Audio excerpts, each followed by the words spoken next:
Hello friends, how is the जोश. तर सगळ्यांनी मला वाटतं स्कोर चेक केले असतील. आणि आता जी चर्चा सुरू झाली आहे ती म्हणजे डाऊटफुल क्वेश्चन, कॅन्सल होणारे क्वेश्चन आणि चेंज होणारे क्वेश्चन. तर त्या संदर्भात चर्चा करण्यासाठी आजचा हा व्हिडिओ आहे. आपण सुरुवात करूया सीसॅटच्या पेपरमध्ये. सीसॅटच्या पेपरमध्ये कुठले क्वेश्चन जे असतात आहेत की जे चेंज होऊ शकतात किंवा कॅन्सल होऊ शकतात. तर त्यातला पहिला सगळ्यांना माहिती आहे व्हिटॅमिनचा जो क्वेश्चन आहे, पॅसेज दिलेला होता.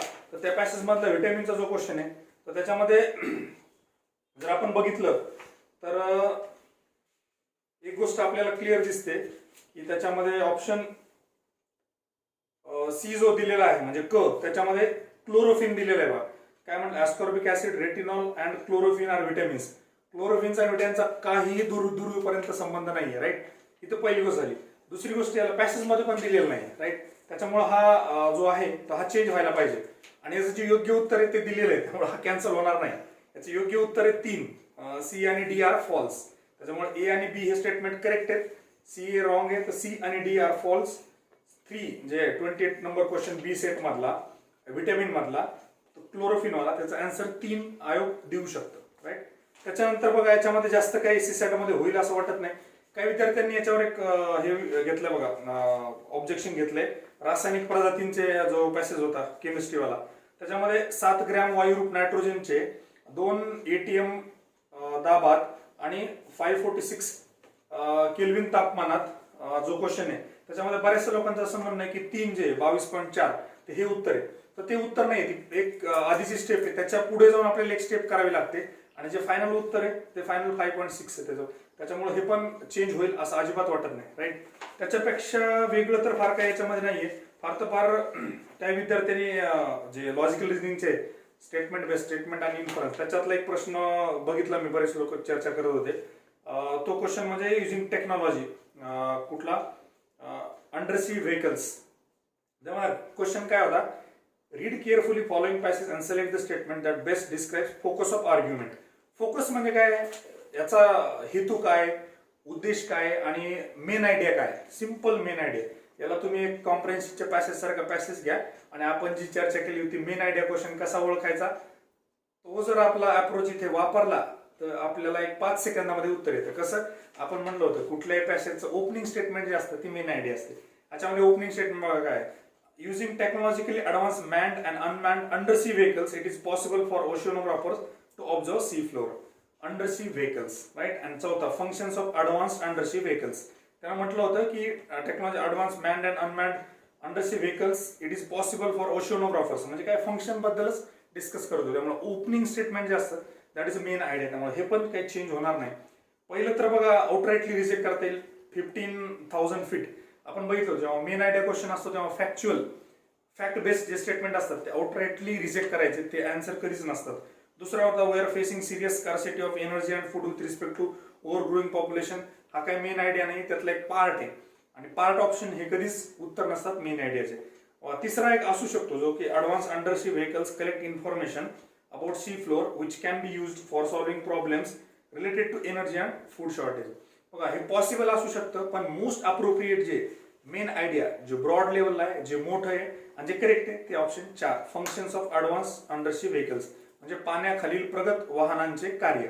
याच्याविषयीचा हा मेन पॅसेज आहे किंवा दिलेलं जे आपल्याला पॅराग्राफ आहे तो, राईट. त्यामुळे याच्यामध्ये काही जास्त चेंज होणार नाही सीसॅट मध्ये, राईट. आता मेन जे चेंजेस होऊ शकतात तर ते आहेत आपले जीएस वाले. बऱ्याचशा विद्यार्थ्यांनी खूप सारे ऑब्जेक्शन घेतलेत आणि त्याच्यामध्ये चेंज होऊ पण शकतात, बरोबर आहे. तर त्यातला पहिला जो आहे, आता बऱ्याच विद्यार्थ्यांनी एक ऑब्जेक्शन घेतलं की justice Ranade welcomed Deccan agriculture relief act because Deccan agriculture relief act बद्दलचा दुसरं जे स्टेटमेंट आहे की by this act the farmers would be relieved of the debt burden. बऱ्याच लोकांचं असं म्हणणं आहे की त्यांचं जे कर्ज आहे ते भारापासून मुक्तता होणार नव्हती. ते काही लोकांचं म्हणणं टप्प्याटप्प्याने देणार होते किंवा मग बाकीच्या गोष्टी आहेत. त्यामुळे सेकंड स्टेटमेंट आहे ते रॉंग असायला पाहिजे.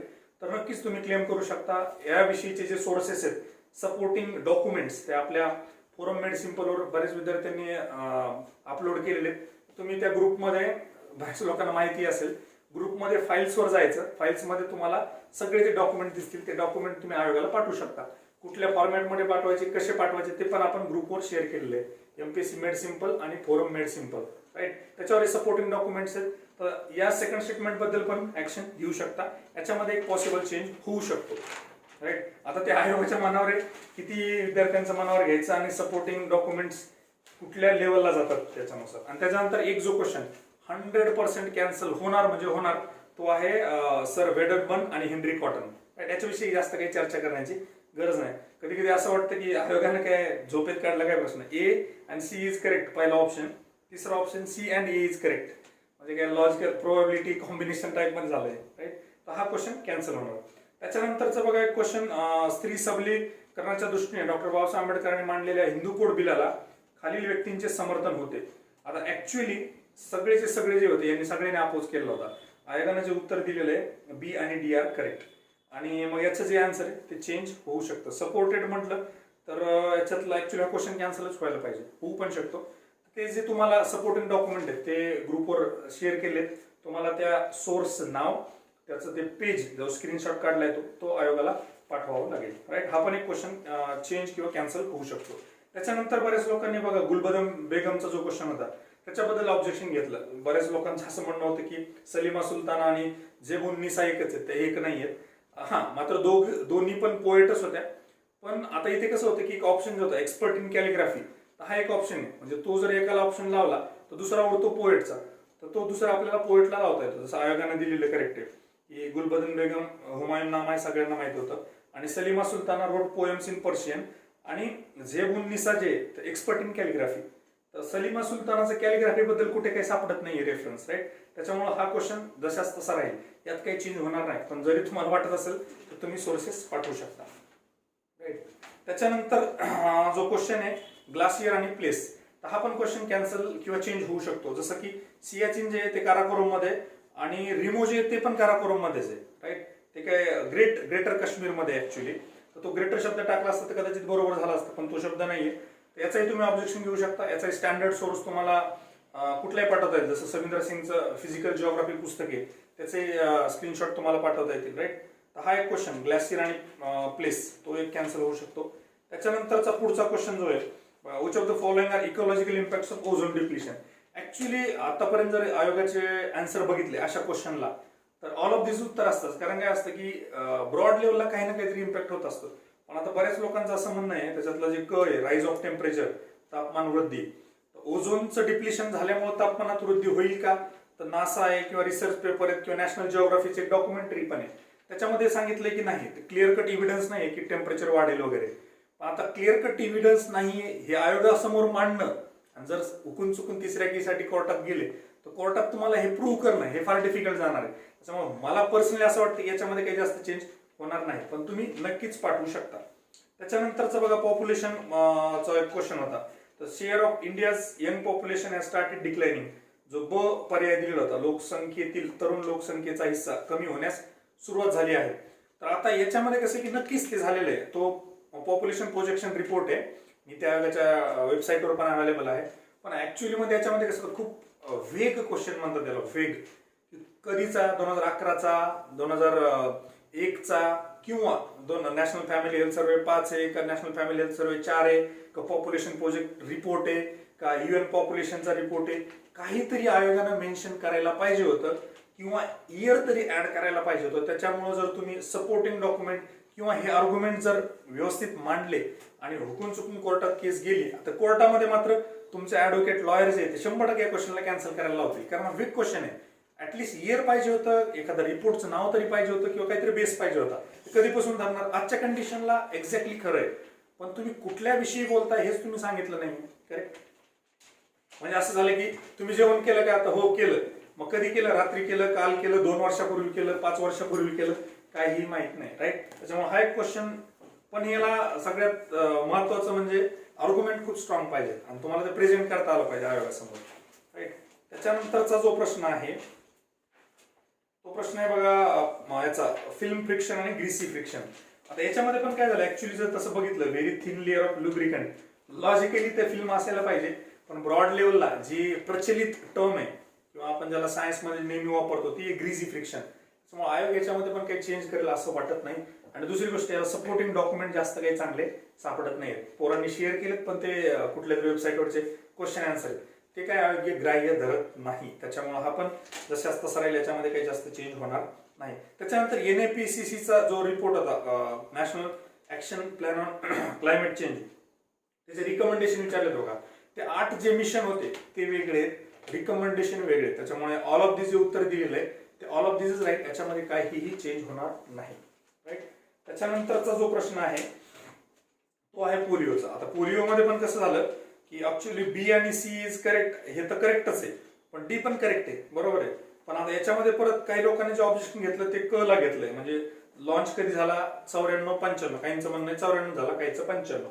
आता WHO नुसार जर बघितलं तर ते 94 आहे, आणि ministry of health government of India जर बघितलं तर ते 95 आहे. पण आयोग काय करतं की गव्हर्नमेंटचे डॉक्युमेंट आहेत इंडियाचे, ते फॉलो करतं, त्याच्यामुळे ते स्टेटमेंट चेंज होणार नाही. पण नक्कीच तुम्ही आणखी एक ऑब्जेक्शन घेऊ शकता की आता पोलिओचे भारतातून निर्मूलन झाले आहे. डेफिनेटली झालेलं आहे, 2014 मध्येच ते झालेलं आहे. पण जो चौथं इंग्लिश मध्ये वाचलं, now polio is already eradicated from India. आता इथं आता आणि ऑलरेडी हे 2 ट्रान्सलेशन मध्ये थोडासा एरर झालेला आहे. पण माहित नाही आयोग काय करतं. निश्चितच तुम्ही क्लेम करू शकता आणि हा आयोगाला प्रश्न पाठवू शकता. कमीत कमी पुढच्या वेळेस क्वेश्चन सेट करताना मेन्ससाठी आयोग याची थोडी दक्षता घेईल, काळजी घेईल आणि वेग क्वेश्चन तयार करणार नाही. राईट. त्याच्यानंतरचा प्रश्न आहे बघा, केमिकल रिएक्शन रेट्स जनरली. आता हा क्वेश्चन बऱ्याच लोकांचं म्हणणं आहे की no such generalisation can be made, असं काही जनरलायझेशन करता येत नाही, बरोबर आहे. पण त्यांनी जनरलीच विचारलंय. जनरली विचारल्यामुळे काय की ते जे आयोगाने दिले ते उत्तर बरोबर असण्याचे चान्सेस आहेत. जर तुम्हाला याला सपोर्टिंग डॉक्युमेंट स्ट्रॉंग मिळाले तर तुम्ही ते चेंज करू शकता. पण मला असं वाटत नाही पर्सनली की आयोग याचा आन्सर चेंज करेल. राईट. त्याच्यानंतरचा एक प्रश्न आहे बघा, महाराष्ट्र विधान परिषदेला डॅश डॅश मध्ये 50 वर्ष पूर्ण झाली. आता याचं आयोगानं उत्तर दिलेलं आहे 1987. राईट. तर आयोगानं काय केलं की बॉम्बे लेजिस्लेटिव्ह काउन्सिल जी आपल्या 35 ऍक्टनं तयार झाली होती त्याच्यानुसार मग ते बरोबर आन्सर येतं. पण आता जेव्हा महाराष्ट्राचं सेपरेट झालं, गुजरात वेगळं झालं आणि महाराष्ट्र 60ला झाला, तर ते जर आपण बघितलं महाराष्ट्र शब्द आणि तो बॉम्बे शब्द, तर हे क्वेश्चन पण कॅन्सल होऊ शकतो. पण मला नाही वाटत आयोग याच्यात चेंज करेल. परत विद्यार्थ्यांना कोर्टात जावं लागणार आणि कोर्टात गेल्यानंतर मात्र 100% विद्यार्थ्यांच्या बाजूने निकाल लागेल. कारण काय झालं, आतापर्यंत मागच्या 6 महिन्यात जर बघितलं तुम्ही, मॅक्झिमम निकाल जे ते विद्यार्थ्यांच्या बाजूने लागलेत आणि प्रत्येक वेळा आयोग तोंडावर आपटले. राईट. कारण काय की वेग क्वेश्चन तयार केले जातात आणि कोर्टामध्ये मग आयोगाला स्टँडच करता येत नाही.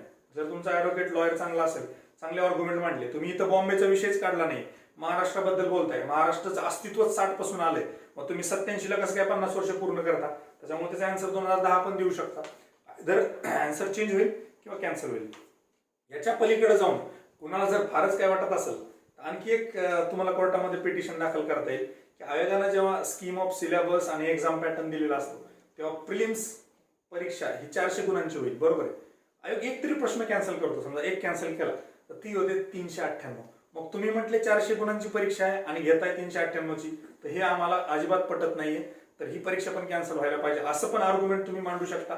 याचा एक फायदा काय होईल की पुढच्या वेळेस आयोग जेव्हा क्वेश्चन सेट करेल तेव्हा क्रॉस चेक करेल 2दा 3दा 4दा, आणि ते आयोगानं करायला पाहिजे. या चुकांमुळे विद्यार्थ्यांचं फार नुकसान होतं. कंबाईनला आपण बघितलं बऱ्याचशा विद्यार्थ्यांचं थर्ड कीमुळे फार प्रचंड नुकसान झालं. आता तर जी मेन्स होणार होती 8 दिवसावर ती पण पुढे ढकलली गेली. बघा याच्यामध्ये काही चांगल्या विद्यार्थ्यांचं नुकसान होते, ते मान्यच करावं लागेल. म्हणजे गावाबरोबर किडे रगडल्या जातात. पण ज्या विद्यार्थ्यांविरुद्ध अन्याय झालाय त्या विद्यार्थ्यांवर पुन्हा अन्याय होऊ नये यासाठी कोर्टात गेलं तरी चालेल, काहीही प्रॉब्लेम नाही. राईट. फक्त याच्यामध्ये की तिथं आर्ग्युमेंट मांडताना तुम्ही एक असं वर्डिक्टच तयार केलं पाहिजे, इथून पुढे जर काही चुका झाल्या तर त्याला सर्वस्वी हे आयोग जबाबदार राहील, याची पूर्ण रिस्पॉन्सिबिलिटी आयोगावर टाकायला पाहिजे. आणि मग तो युपीसीचा पॅटर्न, आता युपीसीनं पण चेंज करायला कॅन्सल करायला सुरुवात केली आहे ऑलरेडी. असं कधी युपीसी मध्ये होत नव्हतं, कारण ते खूप क्रॉस चेक करतात. राईट. आयोग मात्र हे ए आणि सी आणि सी आणि ए हे म्हणजे फारच फालतूपणा झाला. राईट. याच्यामुळे आपल्याला या क्वेश्चन विषयी ऑब्जेक्शन घ्यायला काही हरकत नाही. राईट. याच्या व्यतिरिक्त मला नाही वाटत काही कुठले डाऊटफुल क्वेश्चन असतील किंवा काही असतील. आणि मला असं वाटतं ज्यांचा चांगला स्कोर 200+ आहे, जागा जर वाढल्या तर कट ऑफ कमी पण येऊ शकतो, त्याविषयी आपण चर्चा केलेली आहे. तर जास्त वेळ न वाया घालवता अभ्यास सुरू करावा, मेन्सचा अभ्यास करावा. कारण समजा आता या परीक्षेला जरी तुमचं सिलेक्शन नाही झालं प्रिलिम्स मध्ये, जून मध्ये येणारी ऍड कदाचित खूप मोठी ऍड असू शकते, तर मेन्सचा केलेला अभ्यास वाया जाणार नाही. आणि मी सांगतो मेन्सचा ज्याचा चांगला अभ्यास आहे त्याला प्रिलिम्सला जीएसला चांगले मार्क पडतात. कारण प्रिलिम्स ही खूप एक्झॉस्टिव्ह हॉरिझॉन्टल रिडिंग त्याला आवश्यक असते आणि mains is a very good medium. म्हणजे मेन्सची जर तयारी केली तर जीएस तर एक होऊन जातो तुमचा. आणि ज्या लोकांना खरंच सीसॅट मध्ये खूप कमी मार्क आले, ज्यांचा स्कोर डायरेक्ट 200च्या आत आलेला आहे आणि सीसॅटला फार म्हणजे 70, 80, 90 पर्यंत मार्क आले, त्या लोकांनी पुढच्या प्रिलिम्सच्या तयारीसाठी आत्तापासून सीसॅटची प्रॅक्टिस करावी. सीसॅटला निग्लेक्ट करू नका. सीसॅट हा पेपर 1 महिन्यात 2 महिन्यात होणारा नाहीये. ते स्किल्स डेव्हलप करावे लागतात, तो ॲटिट्यूड तुम्हाला डेव्हलप करावा लागतो आणि त्या छोट्या छोट्या एरर्स जे आहेत ते कमी करावे लागतात. प्रॉब्लेम सॉल्व्ह करण्याची स्पीड वाढवावी लागते आणि त्याच्यासाठी मग तुम्हाला काय आहे की प्रॅक्टिस करणं कन्सिस्टंटली हे फार गरजेचं आहे.